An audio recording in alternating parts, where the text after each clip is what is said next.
Hey guys, welcome to target सरकारी नौकरी। मैं हर्षद अली। उत्तर प्रदेश के अपकमिंग एग्जाम्स में आपका सुपर टेट, यूपी पीसीएस, लेखपाल और यूपीएसआई एग्ज़ाम्स के लिए आज हम डिस्कस करेंगे अगस्त 2020 के top 25 plus important current affairs को, जिसमें आपके महत्वपूर्ण दिवस जो सेलिब्रेट किए गए हैं अगस्त महीने में 2020 में, साथ ही महत्वपूर्ण किताबें और राष्ट्रीय अंतर्राष्ट्रीय स्तर के जितने भी करंट अफेयर्स घटित हुए हैं उनमें से बहुत खास क्वेश्चंस का कलेक्शन है ये वीडियो। को आपसे रिक्वेस्ट है लाइक कर दीजिए। आइए हम शुरुआत करते हैं। आज का पहला सवाल देखेंगे हम लोग।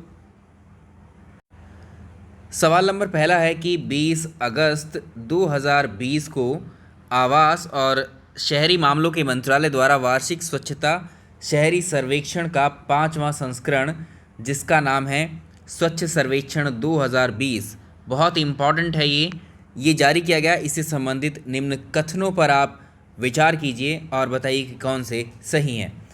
इसमें देखिए, स्वच्छ सर्वेक्षण 2020 जो कि 5वां संस्करण था, इसमें पहला जो स्टेटमेंट है, इसमें इंदौर शहर ने लगातार चौथी बार सबसे साफ सुथरा शहर होने का खिताब जीतकर रिकॉर्ड बनाया है। पहले स्टेटमेंट की अगर बात करें तो इसमें राष्ट्रीय स्तर पर 10 लाख से अधिक आबादी वाले जो सर्वाधिक स्वच्छ शहर हैं, इसमें शीर्ष पुरस्कार को लगातार चौथी बार जीता है इंदौर ने। इंदौर कहाँ पर है? ये मध्य प्रदेश में, एमपी में। तो पहला स्टेटमेंट सही हो गया है। ठीक है, अगला देखिए, इसमें वाराणसी गंगा किनारे बसा सबसे सर्वश्रेष्ठ शहर घोषित हुआ है। ये क्वेश्चन भी अपने आप में बहुत इंपॉर्टेंट है। तो वाराणसी को गंगा किनारे बसा सबसे सर्वश्रेष्ठ शहर घोषित किया गया है, जो कि 1 लाख से अधिक आबादी वाले शहरों में इसका चयन किया गया है। तो दोनों स्टेटमेंट सही हैं। तो इसका आंसर हो जाएगा उपर्युक्त सभी। पहले का आंसर हो जाएगा ऑप्शन डी। ये दोनों ही स्टेटमेंट सही हैं, ये ज़रूर आपको याद रखने हैं। नेक्स्ट देखें, क्वेश्चन नंबर नेक्स्ट देखिए, अगस्त 2020 में किस भारतीय राज्य के 2 तटीय गांवों को सुनामी रेडी जो प्रमाण पत्र है, ये किसको प्रदान किया गया है? चलिए देखिए, हम बात कर रहे थे जो 7 अगस्त 2020 को यूनेस्को है। यूनेस्को का एक अंतर सरकारी महासागरीय आयोग है। इसके द्वारा उड़ीसा के 2 तटीय गांव हैं। एक गांव का नाम है वेंकट रायपुर, जो कि गंजाम जिले में है। दूसरा है नोलिया शाही, जो कि जगत सिंहपुर जिले में है। ठीक है, इन दोनों को जो है सुनामी रेडी प्रमाण पत्र दिया गया है। तो इसका आंसर हो जाएगा ऑप्शन ए। बिल्कुल ठीक है इसका आंसर। और सुनामी रेडी गांव वाला उड़ीसा भारत का पहला राज्य भी बन गया है, ये भी आप याद रखेंगे। अगला सवाल नंबर अगला देखेंगे। 31 जुलाई 2020 को आंध्र प्रदेश के राज्यपाल जो विश्व भूषण हरिचंदन हैं, इन्होंने आंध्र प्रदेश की 3 राजधानियों से संबंधित विधेयक को मंजूरी दी है। इस विधेयक के अकॉर्डिंग आंध्र प्रदेश की जो न्यायिक राजधानी है वो कहाँ पर स्थापित की जाएगी? हम बात कर रहे थे कि आंध्र प्रदेश की जो 3 राजधानियां बनने वाली है इस नए विधेयक के अकॉर्डिंग कौन कौन सी होंगी? तो देखिए, आंध्र प्रदेश विकेंद्रीकरण एवं समग्र क्षेत्रों का समावेश विधेयक और एक राजधानी क्षेत्र विकास प्राधिकरण निरसन विधेयक 2020, इनके अकॉर्डिंग जो है, जो आंध्र प्रदेश राज्य है उसकी 3 राजधानियाँ होंगी।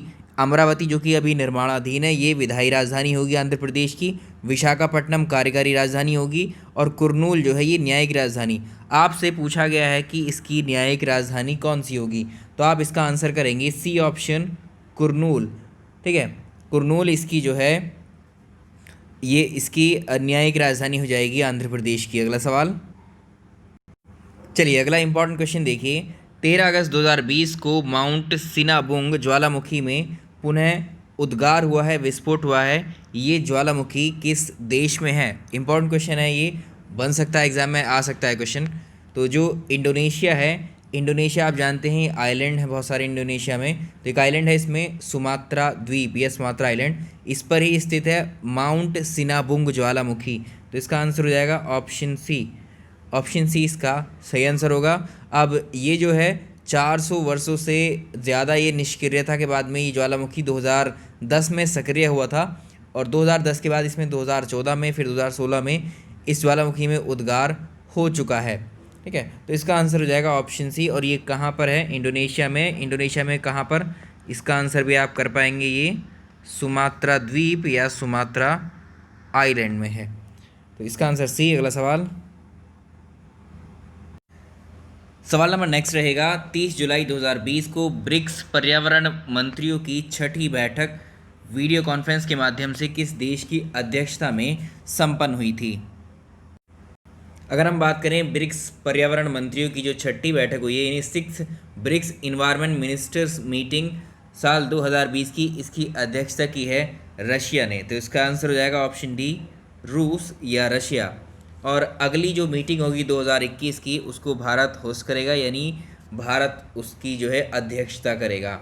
और केंद्रीय पर्यावरण, वन एवं जलवायु परिवर्तन हमारे परिवर्तन मंत्री जो हमारे प्रकाश जावड़ेकर हैं, 2020 वाली बैठक में इन्होंने ही भारत का प्रतिनिधित्व किया था। अगला सवाल, सवाल नंबर नेक्स्ट रहेगा, जैविक किसानों की कुल संख्या के संदर्भ में भारत का विश्व में कौन सा स्थान है? जैविक खेती करने में, ठीक है, जैविक कृषि जो होती है, जैविक किसानों की कुल संख्या के संदर्भ में भारत का विश्व में कौन सा स्थान है?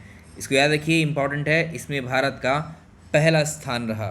ठीक, तो जैविक किसानों की कुल संख्या में भारत का फर्स्ट पोजीशन है। और जैविक कृषि के तहत अगर टोटल एरिया देखें, टोटल एरिया की दृष्टि से जिस पर जैविक कृषि की जा रही हो, उसके हिसाब से भारत की 9th पोजीशन है वर्ल्ड में। ठीक है, किसानों के मामले में, जो फार्मर्स के मामले में हम फर्स्ट पोजीशन पर हैं। दोनों याद रखने हैं, इसका आंसर हो जाएगा। अगला महत्वपूर्ण सवाल देखिए, केंद्रीय पर्यावरण द्वारा पर्यावरण की दृष्टि से संवेदनशील क्षेत्र जिसका नाम है माथेरन, याद रखिएगा, माथेरान जो है निम्नलिखित में से किस महानगर के पास में स्थित है? और ये क्यों अभी हाल फिलहाल में चर्चा में है? 7 अगस्त 2020 को एक डेटा प्रकाशित हुआ था जैव विविधता का, बायोडाइवर्सिटी का जनरल था एक। तो इसमें जो है, इसमें एक शोध था, रिसर्च था, जिसमें तितलियों की भारत में 77 नई प्रजातियों का पता लगा है। तो तितलियों की नई 77 बटरफ्लाइज, तितलियों की नई 77 प्रजातियों का पता लगा है इसमें। और ये नई प्रजातियां महाराष्ट्र में जो मुंबई है, मुंबई के पास में माथेरान जगह है, यहीं पर खोजी गई है। तो इसका आंसर हो जाएगा ऑप्शन बी, बिल्कुल ठीक आंसर है इसका। ठीक, अगला सवाल देखिए, सवाल नंबर नेक्स्ट रहेगा, 1 अगस्त 2020 को विद्यार्थी विज्ञान मंथन 2021 का शुभारंभ किसके द्वारा किया गया है? अच्छा क्वेश्चन है, ये आ सकता है एग्जाम में। तो केंद्रीय विज्ञान एवं प्रौद्योगिकी मंत्री हैं डॉक्टर हर्षवर्धन ने विद्यार्थी विज्ञान मंथन 2020-21 का शुभारंभ किया।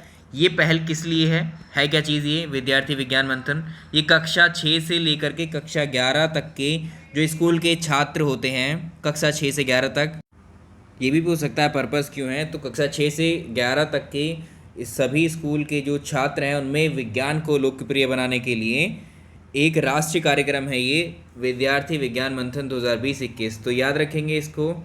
अगला सवाल, अगला इंपॉर्टेंट क्वेश्चन ये रहा आपके सामने, किस देश में आईसीसी T20 विश्व कप जो पुरुष वर्ग के लिए है 2021 का आयोजन किया जाएगा? अच्छा क्वेश्चन है, इसको मार्क कर लीजिए। इसका आंसर आप करेंगे ए। 2021 में जो आईसीसी T20 वर्ल्ड कप है, भारत इसको होस्ट करने वाला भारत में होगा ये, इसका आयोजन भारत करेगा। और आप जान रहे हैं जो आईसीसी T20 वर्ल्ड कप या विश्व कप 2020 जो था, ये कोविड-19 की वजह से टाल दिया गया था। इसका आयोजन अब किया जाएगा 2022 में। कहाँ पर किया जाएगा? ये ऑस्ट्रेलिया में किया जाएगा, इसको भी याद रखेंगे। 2021 वाला तो होगा भारत में, 2021 वाला होगा भारत में, और 2020 वाला जो फिलहाल कोविड-19 की वजह से टाल दिया गया, ये ऑस्ट्रेलिया में 2022 में आयोजित किया जाएगा, ये भी याद रखना है। सवाल नंबर अगला देखिए, 29 जुलाई 2020 को संपन्न हुए 53वें बील अंतर्राष्ट्रीय शतरंज महोत्सव 2020 में ग्रैंड मास्टर का खिताब इसमें से किसने जीता है? तो याद रखेंगे, ये थे राडोस्लाव ने जीता है। और ये कहाँ पर संपन्न हुआ था? ये बील इंटरनेशनल चेस फेस्टिवल, इसको भी याद रखेंगे। ये बायने स्विट्ज़रलैंड में ये हुआ था। अगला सवाल, अगला इंपॉर्टेंट क्वेश्चन है जो नियुक्तियों पर बेस्ड है। ये सवाल देखिए, 17 अगस्त 2020 को केंद्र सरकार ने किसे सीमा सुरक्षा बल बॉर्डर सिक्योरिटी फोर्स यानी बीएसएफ का नया महानिदेशक नियुक्त किया है? तो देखिए 17 अगस्त 2020 को केंद्र सरकार के जो सीनियर आईपीएस ऑफिसर हैं राकेश अस्थाना ऑप्शन बी, इनको सीमा सुरक्षा बल बीएसएफ का नया महानिदेशक या डीजी चुना गया है। इसका आंसर हो जाएगा ऑप्शन बी।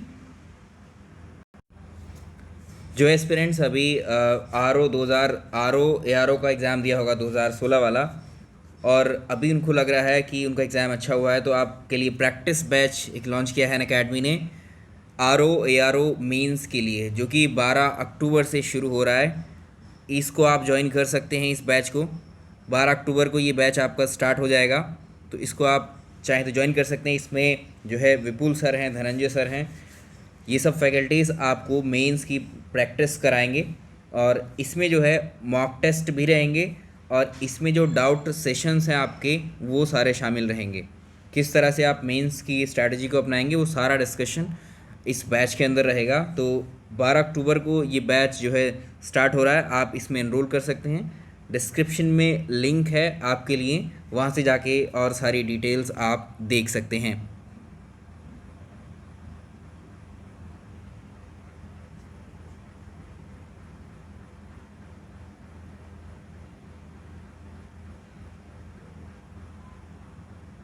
अगर आप बात करें किसके एग्ज़ाम की कि जो यूपीपीएससी के द्वारा आर का जो मेंस का एग्ज़ाम है वो आपका 22 दिसंबर को होना है, ठीक है। टेंटेटिव डेट है, उसके अकॉर्डिंग आप जो है सेलेक्ट कर सकते हैं। तो ये बैच आपका अगले महीने स्टार्ट हो जाएगा, इसको ज़रूर ज्वाइन कर लीजिएगा आप। सवाल नंबर नेक्स्ट है नियुक्तियों में, अच्छा क्वेश्चन है ये भी। अगस्त 2020 में केंद्र सरकार ने किसी भारत का नया कैग यानी controller and auditor general of India नियुक्त किया है, यानी नियंत्रक और महालेखा परीक्षक। ये हैं गिरीश चंद्र मुर्मू। ऑप्शन डी बिल्कुल सही रहेगा, तो इसका आंसर होगा ऑप्शन डी गिरीश चंद्र मुर्मू। अगला सवाल नंबर नेक्स्ट रहेगा।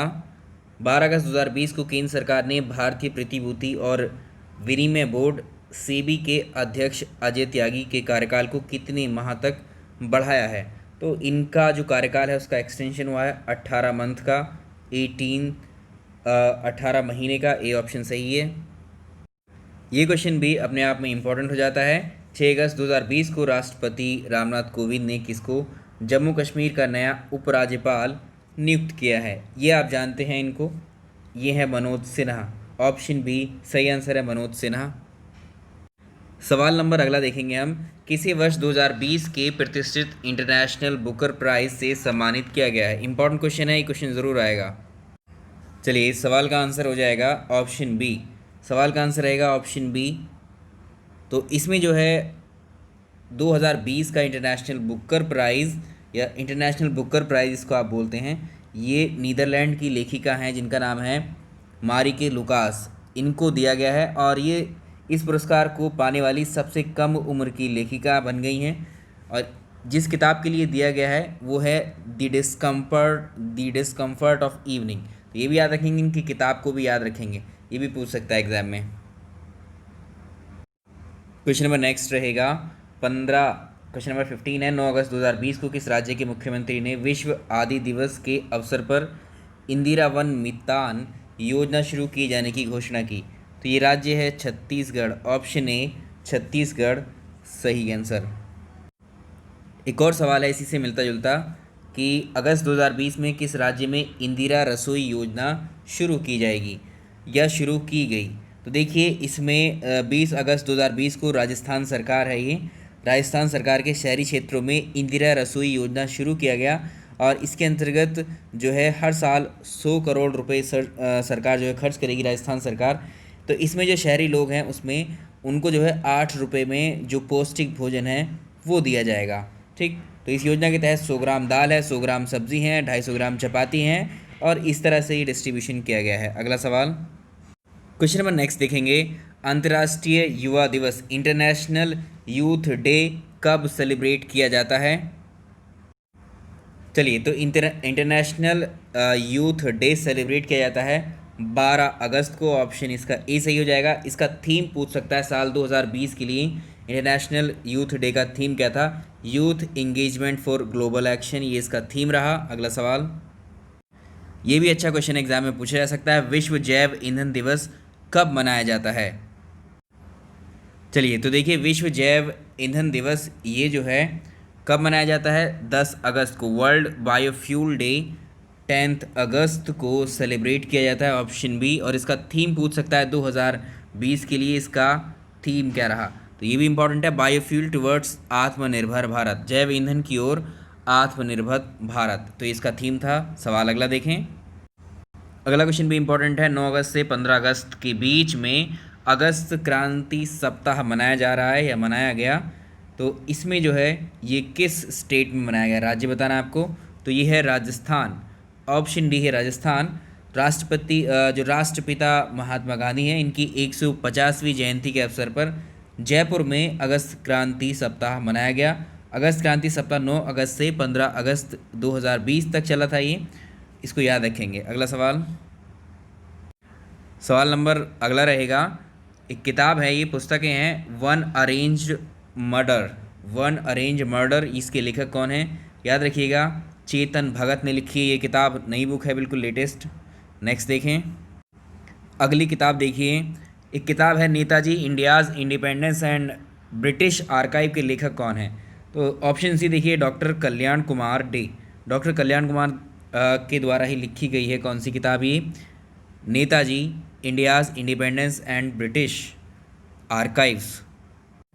क्वेश्चन नंबर अगला भी इंपॉर्टेंट है, किताब है ग्रीन लाइट्स के लेखक कौन है? ये फेमस है राइटर, इनका नाम है मैथ्यू मैकांघे।